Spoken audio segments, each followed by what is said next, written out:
কত? 6,666টি, তাই না?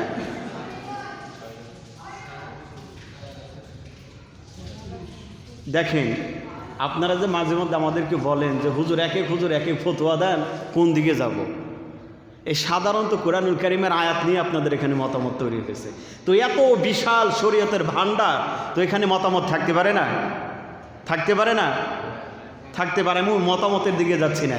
এই কোরআনুল কারীমের আয়াত আমাদের দেশে বেশি প্রচলিত, যেটা আপনাদের মধ্য থেকে অনেকে বলেছেন যে কোরআনুল কারীমের আয়াত হলো 6,666। আমি জানি এটা বলবেন। আমি অনেক আহলুল হাদিসের এই বছর প্রায় 15 থেকে 20টার মতো মাহফিল করলাম। আমি অত বড় বক্তা না, আলোচনা অত বেশি ভালো করতে পারি না, কথা বুঝতে পারছেন? তবে যতটুকু করি বিশুদ্ধ আলোচনা করার চেষ্টা করি। আমার এলেম অনুপাতে, এলেমের স্বল্পতার কারণে বিস্তারিত করার সুযোগ পাই না। তো যতটুকু আল্লাহ দিয়েছেন ততটুকুই তো করবো, ঠিক কিনা? তো এতটুকু এলেমের মাধ্যমে আমি তাদেরকে জাস্টিফাই করলাম এই কোরআনুল কারীমের আয়াত কতগুলা আমাদের অধিকাংশ আহলুল হাদিস সমাজে বলে, এখনও বলে 6,666। কষ্ট লাগে। কেউ আমরা একটু রিসার্চ করি না, তার মানে কোরআনুল কারীমের সাথে আমার সম্পর্ক নেই। এই যে গত বছর রমজানের মধ্যে কোরআনুল কারীম তেলাওয়াত করে এই শিকার উপরে পেছাইয়ে রাখছিলেন, তার মানে সারা বছর আর বের করেন নাই। এই যে সামনে রমজান আসতেছে, একটু প্রস্তুতি নিতেছে না, যে এই বছর একটু বের করা দরকার। ফুফা দেয়, একটু ফুফা দিয়ে অন্তত ধুলাবালিটি সরাই, একটু পরন যাবনি, তাই নাকি? আছে না?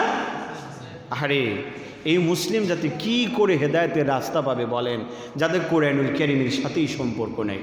আমার মুসলিম ভাই, এই কোরআনুল কারীমের আয়াতের সংখ্যা হলো 6,236টি।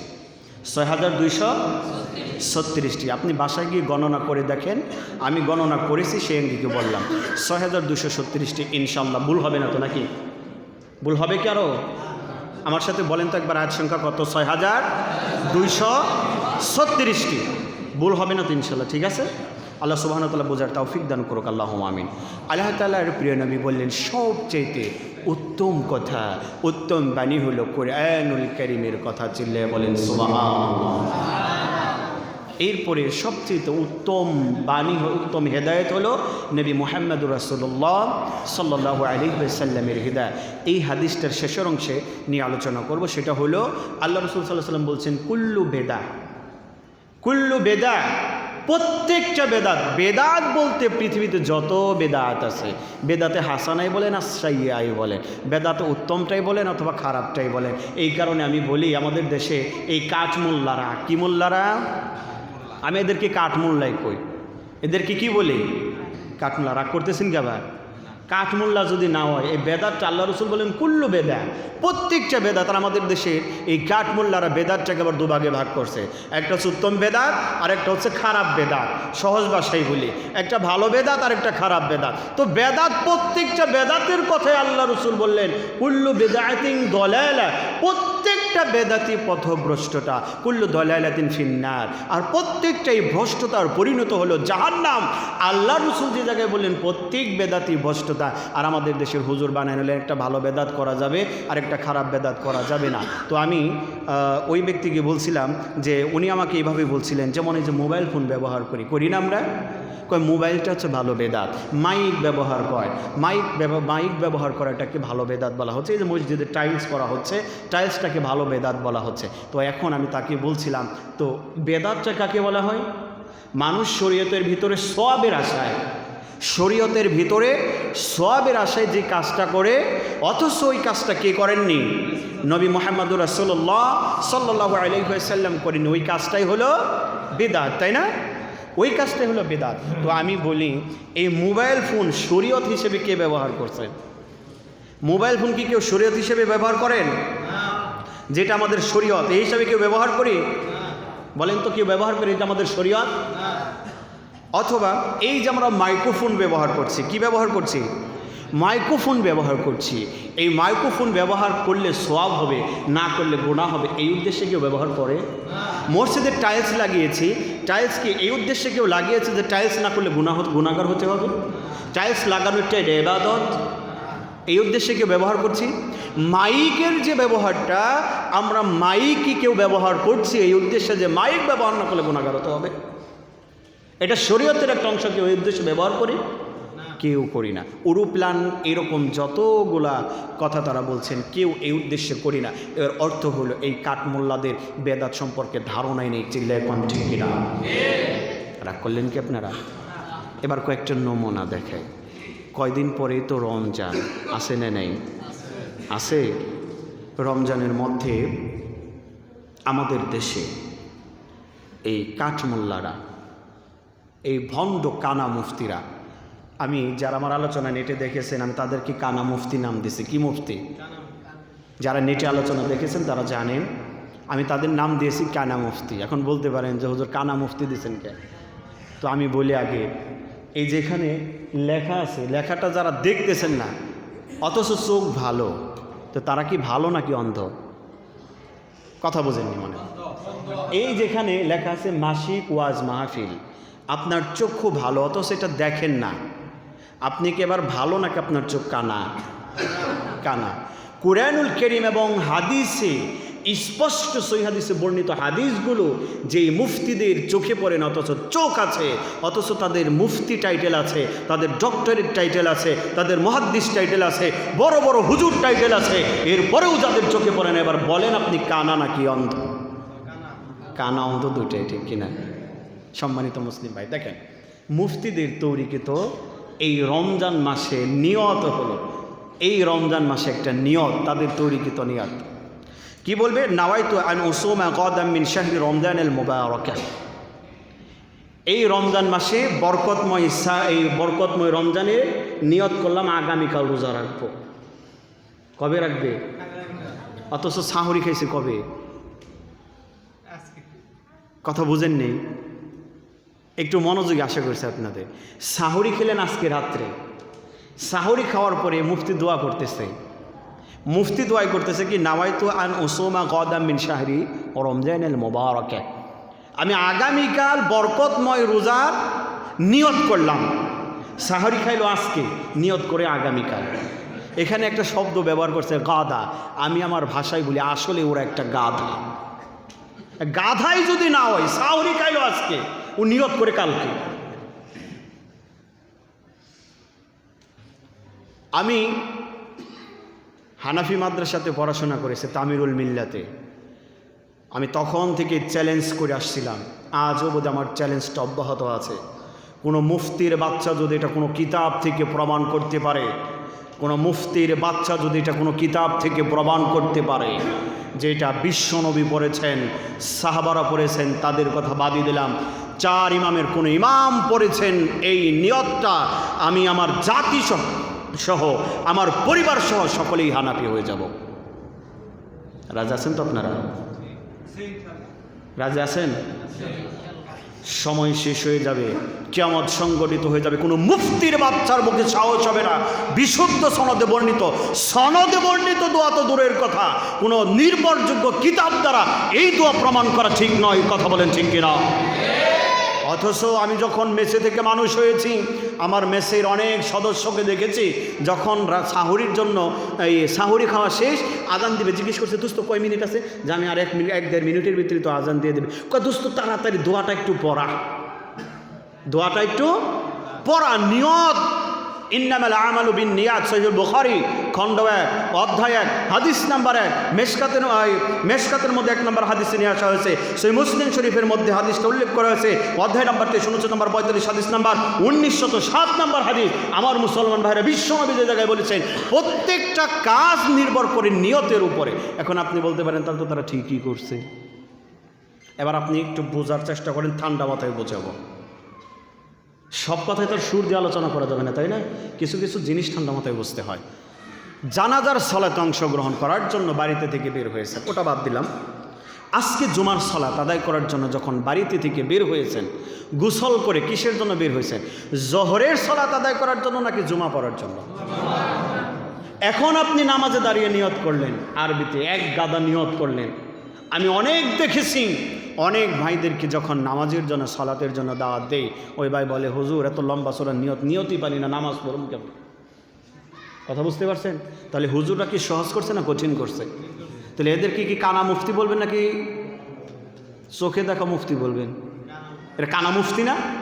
দেখেন ওই সময়ে আমরা কেউ একই সময় কিন্তু পরের দিন কালকে যদি যান, শনিবার দিন যদি যান, ওই সময়ে যদি বাড়িতে থেকে বের হবেন, এখন কেউ কেউ বাড়িতে থেকে নিয়ত করে বের হবেন যে জুমা পড়তে যাব। কথা কি আমারটা বুঝতেছেন? জোহরের একই নামাজ কিন্তু একই সময়ে কিন্তু একই সময়ে বাড়িতে থেকে বের হয়েছেন, শুধুমাত্র দিন ভিন্নতার কারণে আপনার নিয়ত বাড়িতে থেকেই ভিন্ন হয়েছে, ঠিক কিনা? জানাজার সলাতে যখন আপনি বাড়িতে থেকে বের হন মৃত্যুর সংবাদ শোনার পরে, এরপরে কি নিয়ত করে বের হন যে যাইতেছি আসরের নামাজ পড়ুন, কি করেন? বাড়িতে যখন ওযু করেছেন তখনই আপনার মনের ভিতর একটা সংকল্প, একটা ইচ্ছা। নিয়ত শব্দের অর্থই হলো সংকল্প করা, ইচ্ছা পোষণ করা। কথা বলেন ঠিক কিনা? তো এইটার অর্থ যদি হয় তো আপনার নিয়ত তো বাড়িতে থেকেই হয়েছে, তো আপনার আবার এখানে আসার পরে কাতার সোজা করার পরে আপনি কেন ইমাম সাহেবকে বললেন, ইমাম সাহেব, হুজুর সাহেব, দয়া করে একটু জানাজার নিয়তটা পড়িয়ে দেন? কেন বললেন আপনি? আবার আমরা এমন বেকায়দায় পড়ি, না করলে ওই দিনকে আবার জানাজার মধ্যে এমনি মুসল্লি থাক আর না থাক, এমনি নামাজি থাক আর না থাক, জানাজার মধ্যে মুসল্লিদের ধরে না। কথাক্ষণ ঠিক কিনা? আপনাদের এলাকায় কেমন জানি না, আমাদের নামাজ সুলাইয়ের কথা কই একটু, মানে 5 ওয়াক্ত নামাজে এক কাতার লোক হোক অথবা না হোক, জানাজার লোকে আমাদের প্রাইমারি স্কুল মাঠে ধরে না। অথচ ফজরে একটাও নাই, জোহরি একটাও নাই। তো এই সময়ে আলাদা করে কি নিয়ত পড়ানোর দরকার আছে? আলহামদুলিল্লাহ, সুম্মা আলহামদুলিল্লাহ, আমি নামাজ সুলাইবাসীদেরকে বোঝাতে সক্ষম হয়েছি। এখন কেউ কয় না যে হুজুর একটু নিয়ত করে দেন। ঈদের মধ্যেও কেউ বলে না যে হুজুর আমরা ঈদের নামাজে খারাইছি, একটু ঈদের যে নিয়তটা করে দেন। তো ঈদের নামাজের জন্য যখন বাড়িতে থেকে বের হন তখন কিসের জন্য বের হন? যে আজকে কি জানাজা পড়বেন নাকি ঈদের নামাজ পড়বেন? তো নিয়ত হয়নি, তাহলে আলাদা নিয়ত পড়াতে বললেন কেন? কে এই অধিকার দিল আপনাকে? ঠিক তদরূপভাবে যে কথা বোঝানোর জন্য এতগুলো কথা বললাম, রাগ করতেছেন কি আপনারা? যে কথা বোঝানোর জন্য এটা বললাম, নিয়ত শব্দের অর্থ হলো সংকল্প করা, ইচ্ছা পোষণ করা। আপনি যখন ঘুম থেকে উঠে ভাত রান্না করেছেন, কেন রান্না করেছেন? ভাত? আপনি রান্না করার কথা বাদ দিয়ে দিলাম যে হুজুর আমরা পুরুষরা তো রান্না করি না, মহিলারা রান্না করে। তো আপনি ঘুম থেকে জেগেছেন কেন? রোজা রাখবেন, যাতে করে রোজা রাখার আগে সাহরি খেতে হয়, এই কারণে উঠছে। তো নিয়ত আপনার হয়ে গেছে, আবার নতুন করে নাওয়াইতো আন গাদা ঠাঁদা। এই গাদা ঠাঁদা বলতে হলো কেন? এই কানা মুফতিরা এটা মানুষদেরকে বোঝায় না। দেখবেন কানা মুফতিদের যত ক্যালেন্ডার আছে, এই অন্ধ মুফতিদের যত ক্যালেন্ডার আছে, এই কানা ডক্টরেটদের যত ক্যালেন্ডার আছে, সব ক্যালেন্ডারের মধ্যে এই দোয়া দেওয়া আছে। চিল্লা এখন ঠিক কিনা? এখন এই কানা মুফতিরা যতদিন পর্যন্ত বেদাত থেকে বের হয়ে না আসবে, যতদিন পর্যন্ত বেদাতকে পরিত্যাগ করতে না পারবে, আমাদের সুস্পষ্ট বক্তব্য, সহিহ মুসলিমের হাদিস, এই ব্যক্তি যতই নামাজ পড়ুক জান্নাতে যেতে পারবে না। চিল্লা এখন ঠিক কিনা? সম্মানিত মুসলিম ভাই, এটা গেল একটা বেদাত, রমজান কেন্দ্রিক। 2 নাম্বার বেদাত। 2 নাম্বার কি? আপনাদের এলাকায় নাই আমি জানি, যেহেতু আলোচনা মিডিয়াতে যাচ্ছে সেই হিসাবে বলা। 2 নাম্বার বেদাত রমজান কেন্দ্রিক। আপনাদের এলাকাতে কেমন হয় জানি না, আমি আমার এলাকাতে দেখেছি মানুষ সারাদিন সিয়াম পালন করেছে, করার পরে রাত জেগে আপনার সালাতুল লাইল আদায় করেছে, কিয়ামুল লাইল আদায় করেছে, যেটাকে আমরা তারাবির নামাজ বলে থাকি। ওই ব্যক্তি পরিশ্রান্ত শরীর নিয়ে রাতে গেছে ঘুমানোর জন্য। ঘুমানোর 2 ঘন্টা 4 ঘন্টা যাওয়ার পরে আমাদের দেশের এই মুফতিরা, এই হুজুরেরা, এই কানা ডক্টরেটেরা ভোর রাত্রে এমন সাইরেন বাজান শুরু করছে রে ভাই, ছোটো ছোটো বাচ্চা যারা তারাও ঘুম থেকে জেগে যায়, তারাও জেগে যায়। আপনারা কি রাগ করবেন? আবার যতই রাগ করেন, আমার মাথায় পিস্তল ঠেকে থাকলেও আমি এমন একজন ব্যক্তি, হক কথা কখনো ছেড়ে দেই না। আমি আমার সমাজে, আমার গ্রামের নাম বললে নেটে চলে যাচ্ছে তো ভয় পাচ্ছি। আমি আমার গ্রামে 7 বছর ইমামতি করেছি। আমার এলাকাতে পীর তরিকার লোক বেশি, এরপরেও আমি কখনো হক কথা ছেড়ে দেইনি। হক কথা বলার কারণে 7 বছর ইমামতি করার পরে আমার চাকরি চলে গেছে, তারপরেও আমি তাদের কাছে আপোষ করি না। আপনাদের এখানে অনেক দূরের বিষয়, আমি পরিপূর্ণ তাওয়াক্কুল করি আমার আল্লাহর উপরে, আর আল্লাহর উপরে তাওয়াক্কুল আছে বলেই আমি এ পর্যন্ত যতগুলো পরীক্ষায় দিয়েছি আল্লাহ প্রত্যেকটা পরীক্ষা আমার পাশ করিয়েছেন। সুবহানাল্লাহ বলে। এই জন্য তাওয়াক্কুল করবেন কার উপরে? আল্লাহর উপরে। ওইদিকে যাচ্ছে না, আবার অন্যদিকে চলে যাবে আলোচনা। বললাম এই যে মাইকে ডাকাডাকি, সাইরেন বাজানো, কে ঠেকাবে এদের? কে ঠেকাবে এদেরকে? অথচ অনেকগুলো বিশুদ্ধ হাদিস আছে কি করতে হবে আমাদের। ওই সময় মানুষ ঘুমায়, এই রাত 2টা থেকে শুরু করে একদম আজান দেওয়ার আগ মুহূর্ত পর্যন্ত এই কানা মুফতিদের ঠেলায় দেখবেন যে মানুষ ঘুমাতে পারে না, ছোট বাচ্চারাও ঘুমালে ঘুম থেকে উঠে যায়। অথচ ফজরের সালাতের পরে আমরা অনেক মানুষ সামান্য কিছু বিশ্রাম নিয়ে এরপরে কাজে বের হয়ে যায়। হুজুর তো একটানা কম্বল মুরুখ দিয়া নাক ডেকে ঘুমাবে জোহর পর্যন্ত, চিল্লা এখন ঠিক কিনা? আপনি যে মাঝরাতে মানুষের ঘুম নষ্ট করলেন, এটার জবাবদিহি কে করবে? কিয়ামতের ময়দান অবশ্যই বেতাতি হুজুরদেরকে জবাবদিহি করতে হবে। জবান খুলে বলুন ঠিক কিনা? সম্মানিত মুসলিম ভাই, তাহলে আমাদের আমলটা কি?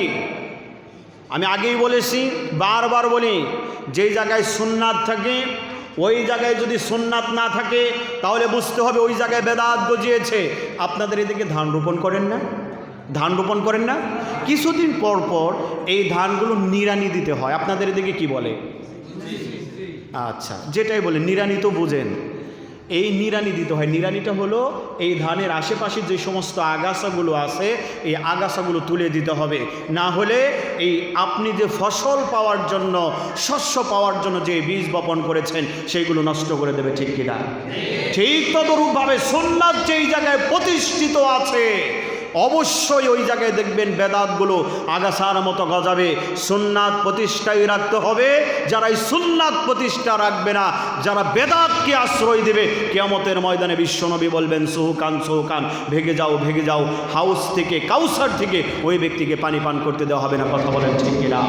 হাদিস নাম্বার সহিহ মুসলিম, হাদিস নাম্বার 400। আজকে খুলুন, আপনি হাদিস পেয়ে যাবেন ইনশাআল্লাহ। সম্মানিত মুসলিম ভাই, তাহলে এই বেদাতি মোল্লাদের কাজ তো এটা হলো। তাহলে সুন্নাতটা জানতে হবে না? সুন্নাতটা আমি জানবো এর আগে বলি, আল্লাহ রাসূল সাল্লাল্লাহু আলাইহি ওয়াসাল্লাম বলছেন, জামি তিরমিজির হাদিস, ইমাম তিরমিজি রাহিমাহুল্লাহু তাআলা হাদিসটাকে হাসান সহিহ বলেছেন, মান আহইয়া সুন্নতি ফাকাদ আহাব্বানি কানা মাই ফিল জান্নাহ। কোনো ব্যক্তি যদি আমি বিশ্বনবীর সুন্নাতকে ভালোবাসি, মৃত সুন্নাতকে জীবিত করে, ওই ব্যক্তি যেন আমি বিশ্বনবীকেই ভালোবাসলো। আর যে ব্যক্তি আমি বিশ্বনবীকে ভালোবাসলো, কানা মাই ফিল জান্নাহ, ওই ব্যক্তি আমি বিশ্বনবীর সাথে জান্নাতে থাকবে। সুবহানাল্লাহ। তাহলে বিশ্বনবীর সাথে আমরা জান্নাতে থাকতে চাই না? আর এটার বিপরীতে কি পেলাম? যারা বেদাত করবে, আল্লাহ রাসূল কি বলেছেন? তাদের জায়গা জান্নাতে হবে না, তাদের থাকার জায়গা হবে কোথায়? জাহান্নাম। সম্মানিত মুসলিম ভাই, সাহরির জন্য কি করতে হবে? সাহরির জন্য আজান দিতে হবে। কি করতে হবে? আজান দিতে হবে। দিতেই হবে। কেন দিতে হবে? যে হুজুর এই আজান তো, আমার প্রশ্ন আসছিল আমাকে যে হুজুর আজান তো মক্কা মদিনাতে 12 মাস দেয়, হাদিসটা তো 12 মাসের জন্য, তো আমরা 12 মাস দিই না, তো ডাকাডাকি তো করি। আমি তাকে জবাব দিয়েছিলাম এভাবে, আমরা সুন্নাত যেটা একদম কাছাকাছি আমরা সেটাই করি, যেটা সহিহ হাদিস দ্বারা প্রমাণিত আমরা সেটা করি, যে আমলটা সুন্নাতের কাছাকাছি সেটা করি। তো আপনারা যেটা করছেন এটা তো সুন্নাত তো দূরের কথা, হাদিসের তো কোনো কিতাবই নেই, পৃষ্ঠাতেই তো নেই। পৃষ্ঠা তো দূরের কথা, ওটা তো হাদিসই বলা যাবে না, ঠিক কিনা? যেমন আমরা যেটা করি সেটা আজান দেওয়া, আর আমাদের ভাইয়েরা যেটা করছে সেটা ডাকাডাকি, সাইরেন বাজানো, গজল বাজানো, এটা যদি আমি তাদেরকে তাদের হায়াত পর্যন্ত সময় দেই, কিতাব যদি গাড়তে থাকে, সমস্ত মুফতিরা কিয়ামত সংগঠিত হয়ে যাবে, আল্লাহ তাআলা বিচারের কাজ সংগঠিত করে দেবেন। তারপরেও এই কানা মুফতিরা এই বিধান কিয়ামত পর্যন্ত বের করতে পারবে না। তাহলে বিধানটা কি দেখেন, এখানে আলোচনা লম্বা হচ্ছে, একটা হাদিস দিলে আপনারা বুঝে যাবেন ইনশাল্লাহ। আব্দুল্লাহ ইবনে মাসউদ রাদিয়াল্লাহু তাআলা আনহু তিনি বলছেন, আল্লাহ রাসূল সাল্লাল্লাহু আলাইহি ওয়াসাল্লাম বলছেন, লা ইয়ামনাআন্না আহাদুকুম আও আহাদাম মিনকুম, তোমাদের কেউ যেন বিলাল রাদিয়াল্লাহু তাআলা আনহুর আজান শোনার পরে সাহরি খাওয়া বন্ধ না করে। কেন? আজানু বিলালিম মিন সাহুরিন, বিলাল রাদিয়াল্লাহু তাআলা আনহুর আজান হলো সাহরির আজান। কথা কি আমি কইছি? হাদিসটা ডকুমেন্টস পাবেন একটু পরে। কথা এটা কি আমার? কে বলছেন? মোহাম্মদ রাসূলুল্লাহ সাল্লাল্লাহু আলাইহি ওয়াসাল্লাম। আবার মোহাম্মদ সাল্লাল্লাহু আলাইহি ওয়াসাল্লামের বিষয়ে আল্লাহ তাআলা কী বলছেন? সূরা হাশর খোলেন, 59 নম্বর সূরার 7 নম্বর আয়াত। আল্লাহ তাআলা বলছেন, ওয়ামা আতাকুমুর রাসূল ফাখুযুহু ওয়ামা নাহাকুম আনহু ফান্তাহুন। আমার রাসূল তোমাদেরকে যা দেয় সেটা গ্রহণ করো, আর যা কিছু নিষেধ করে তা থেকে বিরত থাকো। তো আল্লাহ রাসূল সাল্লাল্লাহু আলাইহি ওয়াসাল্লাম বললেন, বেলালের আজান হলো সাহরির আজান। তো সাহরির আজান এটা 12 মাসে দিতে হয়, আর স্পেশালি এই সাহরিটা হলো উম্মতে মুহাম্মাদীদের জন্য, রমজানের জন্য। চিল্লায় কোন ঠিক কিনা? আমরা গোটা মুসলিম উম্মাহ এই সাহরিটা নির্ধারণ করে, বিশেষ করে রমজান মাসে। তো এই রমজান মাসে আমরা যে আজান দিচ্ছি, তাহলে হাদিসে আসে না নেই? তাহলে আমাদের আমলটা হাদিস দ্বারা প্রমাণিত নাকি ইজমা দ্বারা প্রমাণিত? হাদিস দ্বারা প্রমাণিত। ইজমা তো অনেক পরের বিষয়। যে জায়গায় বিশুদ্ধ হাদিস প্রমাণিত হলো, সেই জায়গায় কোনো ব্যক্তি তো দূরের কথা, অন্য কোনো সাহাবীর মত আমরা নিব না ইনশাআল্লাহ। অন্য কোনো সাহাবীদের মত কখন আমরা গ্রহণ করব? যখন দেখব স্পষ্ট আমরা আল্লাহ রাসূলের বক্তব্য পাচ্ছি না, তাই না? সেই জায়গায় কোনো সাহাবীর আমল, যেমন শুক্রবারের দিন দু আজান নিয়ে আমাদের দেশে তক্কাতক্কি আছে না? কেউ এটাকে বেদাত বলছেন, নাউজুবিল্লাহ মিন যালিক। এটাকে বেদাত বলার কোনো সুযোগ নেই, কারণ আল্লাহ রাসূল বলেছেন কুল্লু বিদআতিন দালালা, প্রত্যেকটা বেদাত ভ্রষ্টতা, কুল্লু দালালাতিন ফিন্নার। তো আপনি কি আমি আপনাকে প্রশ্ন করি, তাহলে কি উসমান রাদিয়াল্লাহু তাআলা আনহু উনি কি বেদাতি? নাউজুবিল্লাহ মিন যালিক। আল্লাহ রাসূল সাল্লাল্লাহু আলাইহি ওয়াসাল্লাম 10 জন ব্যক্তির নাম জান্নাতি বলেছেন। কয়জন? 10 জন ব্যক্তি। এর মধ্যে উসমান রাদিয়াল্লাহু তাআলা আছে না নেই? এটা বাদ দিলাম। আল্লাহ রাসূল সাল্লাল্লাহু আলাইহি ওয়াসাল্লাম এর কন্যাদের জীবনী পড়ে আমি অভিভূত হয়েছি। আল্লাহ রাসূল সাল্লাল্লাহু আলাইহি ওয়াসাল্লাম বলছেন যে তার যদি 100টা কন্যা থাকতো, একটা মারা যেত, ওই মেয়েকে আবার উসমানের কাছে বিয়ে দিতাম, ওটাও মারা যেত, আবার একজন জীবিত আছে, উসমানের কাছে বিয়ে দিতাম। এইভাবে আমার যদি 100 কন্যা আল্লাহ তাআলা দিতেন, 100 কন্যাকেই আমি উসমানের কাছে বিয়ে দিতাম। তাহলে কত ভালো মনের মানুষ, আপনি একটু হিসাব করেন। তাহলে আপনি কি বলতে চান যে উসমান রাদিয়াল্লাহু তাআলা আনহু বেদাত করছেন? নাউজুবিল্লাহি মিন যালিক। তাহলে উসমান রাদিয়াল্লাহু তাআলা আনহু যে কাজটা করেছেন, ওই সময় এটা প্রয়োজন ছিল। অতটুকু প্রয়োজন যদি এখনও আপনি মনে করেন, তাহলে আপনি এই কাজটা করেন, কিন্তু বেদাত বলা যাবে না। কিন্তু তার আগে আমি বলি, ওই সময় কি মাইক ছিল? কথা কন, মাইক ছিল? ছিল না। তো এখন আপনি যখন মাইক দিয়ে আজান দিবেন, আপনাদের এই আজানটা আশেপাশে 2-4 গ্রাম মানুষ শুনবে কি শুনবে না? শুনবে না? নিঃসন্দেহেই শুনবে। তাহলে আপনার জন্য একটা আজানই যথেষ্ট ছিল, এখন ঠিক কিনা? তবে যদি কোনো মসজিদে 2 আজান দেয়, তাকে বেদাত বলা যাবে না। সহিহ হাদিস দ্বারা যেহেতু প্রমাণিত, আল্লাহ রাসূলের কালামে 1 আজান ছিল, আপনি 1 আজান দেন। যদি কেউ 2 আজান দেয়, তাকে তিরস্কার করা যাবে না। এবার মানে কি খেটকার মধ্যে বললেন নাকি? এটা আমার ফতোয়া না ভাই, সালিহ আল উসাইমিনের ফতোয়া। কার ফতোয়া? এখন বলতে পারেন হুজুর ডকুমেন্টস দেন। খুলেন মাজমাউল ফতোয়া রাসাইল, খণ্ড নম্বর 2, পৃষ্ঠা নম্বর 28। মাজমাউল ফতোয়ার মধ্যে ইমাম সালিহ আল উসাইমিন রাহিমাহুল্লাহু তাআলা তিনি স্পষ্টই ফতোয়া দিয়েছেন, এটাকে বেদাত বলা যাবে না। তবে আমাদের কাছে পরিষ্কার রূপে যে জায়গায় প্রমাণিত 1 আজান আল্লাহ রসুলের সময়ে ছিল, তাহলে আমরা 1 আজানটাই প্রতিষ্ঠা করবো ইনশাআল্লাহ। কারণ আমাদের 1 আজানটায় অনেক দূর পর্যন্ত যায়, সকল মানুষই জানবে যে জুমার খুতবা শুরু হচ্ছে। 1। 2 নম্বর কথা হলো, এখনকার সময় এই যে মোবাইল আছে না ভাই, এই মোবাইল আছে না? আপনি জানেন না মোবাইলে আপনি দেখবেন না যে কয়টা জুমার খুতবা হয়। আপনাদের এখানে কয়টা হয়? 12টা কত হয়? 12টা 15, তাই না? 12টা 15 অথবা 20 ধরেন জুমার খুতবা শুরু হয়। তো আপনি ঘড়ি দেখবেন না যে কয়টা জুমার খুতবা শুরু হয়, নাকি আপনি আজানের অপেক্ষাতে থাকবেন? তো এত কিছু বলার পরেও আপনি যুক্তিতে যান কেন? আপনার যুক্তি নিতে হবে না। আমরা কোরআন এবং সুন্নাতে যেটা আছে সেটাই গ্রহণ করবে ইনশাল্লাহ। রাগ করলেন নাকি আবার কেউ?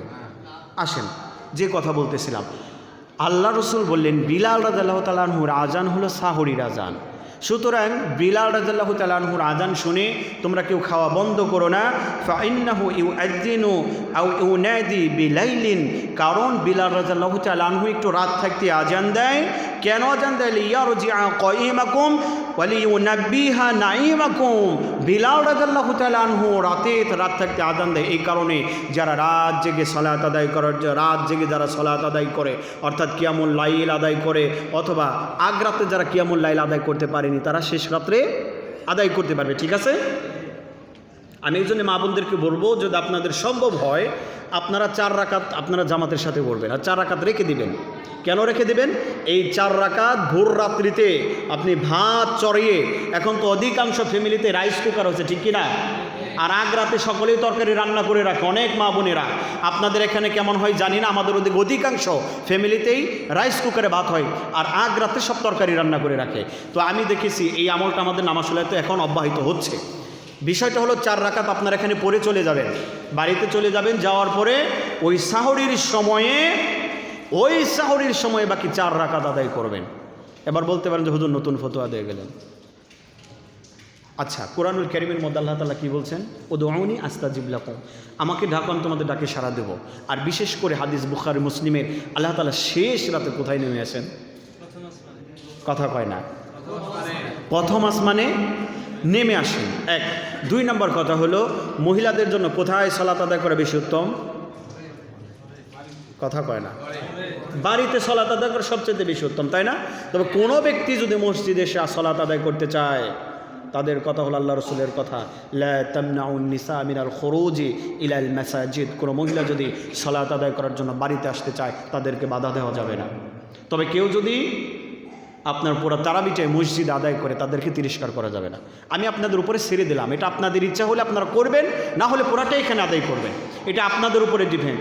শেষ রাতে সলাতে আমি দেখেছি, আমি বিশেষ করে শেষ দশকের রাত্রিতে 4 রাকাত আদায় করাই মসজিদে, আর বাকি 4 রাকাত শেষ রাতের জন্য রেখে দেই। এই শেষ রাতে এই 4 রাকাত আদায় করে যত তৃপ্তি পাই, যত মজা পাই, আমি প্রথম এই রাতে এই 4 রাকাত আদায় করে 8 রাকাত আদায় করে তো মজা পাই না। আপনিও পাবেন না। আপনি কয়দিন শুধু পড়েন কেন? কারণ আমি শেষ রাতে আদায় করব, আমার ইচ্ছা স্বাধীন তেলাওয়াত করব, ধীরে স্বস্তিতে ঠান্ডা মাথায়। আর যখন নামাজের জন্য দাঁড়ায়, একটু তেলাওয়াত লম্বা হলেই, আপনাদের এদিকে নেই, তারাবির মধ্যে একটু তেলাওয়াত লম্বা হলে পরের দিন, একটা না 2 দিন পড়াবে ইমাম সাহেব একটু, কারণ ইমাম সাহেবের তো ভালো লাগে তেলাওয়াত করতে, আর আপনি পিছনে দাঁড়ায় রয়েছেন জিমান হুজুর মশাই খায়, একটু শর্ট করতে পারেন না। বাড়িতে বাচ্চারই ক্যাহে, হুজুর সারাদিন কাম করি। আপনার চাইতো কাজ সাহাবিদের কম ছিল না বেশি ছিল? আপনাদের চাইতে সাহাবারা বেশি খেতেন না কম খেতেন? কম খেতেন, পরিশ্রম বেশি ছিল। অথচ সাহাবিদের তারাবি কি আমাদের মতো তারাবি ছিল নাকি? আমাদের তারাবি, এটার অর্থ বানিয়ে এনেছি তারাবি মানে তাড়াতাড়ি। আমি কুর্তুবি ক্যাডেট মাদ্রাসার ছাত্র, 2য় ব্যাচের ছাত্র। আমি যখন আবাসিকে ছিলাম, আবাসিকে থাকা অবস্থায় রমজান মাসে যেটা করা হতো, আমি জানি না মিডিয়াতে আমার ওই কর্তব্যের পরিচালক দেখবে কিনা, আমাদেরকে চুক্তি দিত, যারা হাফেজ ছিল তাদেরকে চুক্তি দিত, তারাবি নামাজকে তাড়াতাড়ি পড়াইতে পারবে। একজনে দাঁড়াইছে, হুজুর আমি আধা ঘন্টায় শেষ করতে পারবো। আচ্ছা বেটা সব আধা ঘন্টা লাগবে, তারাবি পড়বো নাকি? কয় রাকাত? 20 রাকাত। হানাফি মাদ্রাসা। আচ্ছা আরেকজন, হুজুর তাহলে আমি 20 মিনিটে পড়াই দিই। গরম করে এসেছে। আরেকজন বলতেছে, হুজুর আমি পারুম। কয় মিনিটে পারবি? কয় হুজুর আমি 15 মিনিট। কয় খারাইলাম পেশা। শুরু করলো, একটু নমুনা দেখে, আলিফ লাম মিম যালিকাল কিতাবু লা রাইবা ফীহি হুদাল লিল মুত্তাকিন, আল্লাহু আকবার। অথচ তাদের দলিল ওয়ারাত্তিলিল কোরআনা তারতিলা, কোরআনকে তারতিল সহকারে ধীরে স্বস্তিতে পাঠ করো। কাদের দলিল? তাদেরই দলিল। কোরআনুল কারীমে দিয়েছেন আল্লাহ তাআলা ধীরে সুস্থভাবে সুন্দর করে শ্রুতি মধুর সহকারে কোরআনুল কারীম তেলাওয়াত করতে হবে। দেখেন না আপনারা, নেটে দেখেন না, মসজিদে নববী এবার কাবা শরীফের তেলাওয়াত যখন শুনেন, আপনারা তো এটাও শুনেন না। গান শুনবেন, FM রেডিও শুনবেন, স্টার জলসা দেখবেন, জি বাংলা দেখবেন, এগুলা খুব ভাল লাগবে। আপনি তেলাওয়াত যদি মনোযোগ সহকারে শুনেন, আমার বিশ্বাস ওয়াল্লাহি আল্লাহর কসম করে বলি, রাতে যখন আপনি ঘুমাতে যাবেন তেলাওয়াতটা একটু শুনে ঘুমান, আপনার চোখ দিয়ে পানি বের হবেই হবে ইনশাল্লাহ। আর এই কোরআনুল কারীম শুনবেন, কলব কখনো জং ধরবে না, কলবটারও পরিষ্কার হবে। দেখেন না রমজান মাসে কলব পরিষ্কার হয় না ভাই? সকালে কোরআন তেলাওয়াত চলে, এরপরে রাতে চলে। আমাদের এখানে রমজান গ্যালারিগুলো থাকে না। যে কথা বলতেছিলাম যে এই কোরআনুল কারীম এত সুন্দর তেলাওয়াত করা প্রয়োজন, সেই জায়গায় আমি ওদের সাথে আদায় করলাম, আমি তো 8 রাকাত পড়ে সাইড হয়েছি, আমার কত গালি যে খাইছি। লামাজহাবি, ওদের নামাজই হয় না, ওরাও যদি জান্নাতে যায় অমুকরাও জান্নাতে যাবে, ইত্যাদি ইত্যাদি। হানাফি মাদ্রাসায় পড়ছি তো মানে অনেক কথা শুনতে হয়েছে আমার মুসলিম ভাইরা। পরে ওকে দেখলাম টার্গেট নিয়েছিল কয় মিনিটে কমছে 15 মিনিট, গড়ি ধরেছিলাম 14 মিনিটে শেষ করছে।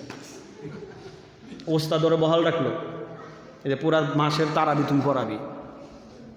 তার মানে তারাবি মানে কি তাড়াতাড়ি। আহারে আমার মুসলিম ভাই, যে কথা বলতেছিলাম, কোনটা বলতেছিলাম বলেন তো দেখি, কোনটা বলতেছিলাম?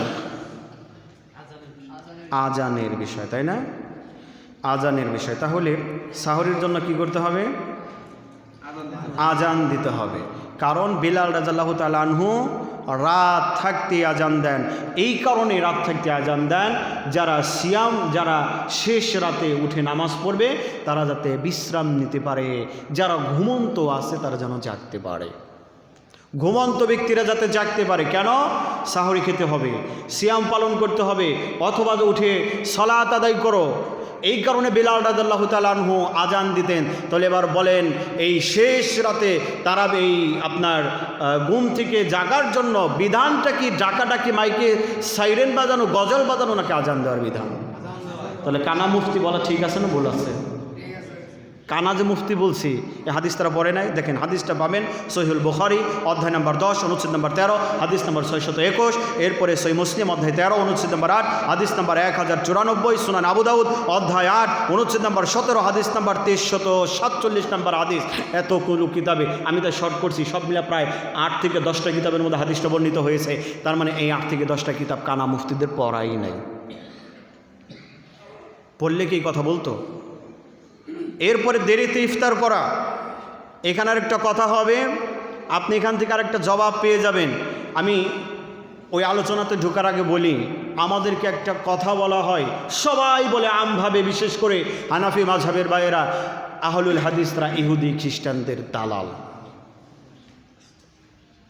আহলুল হাদিসরা ওদের খ্রিস্টানদের দালাল। আমি গত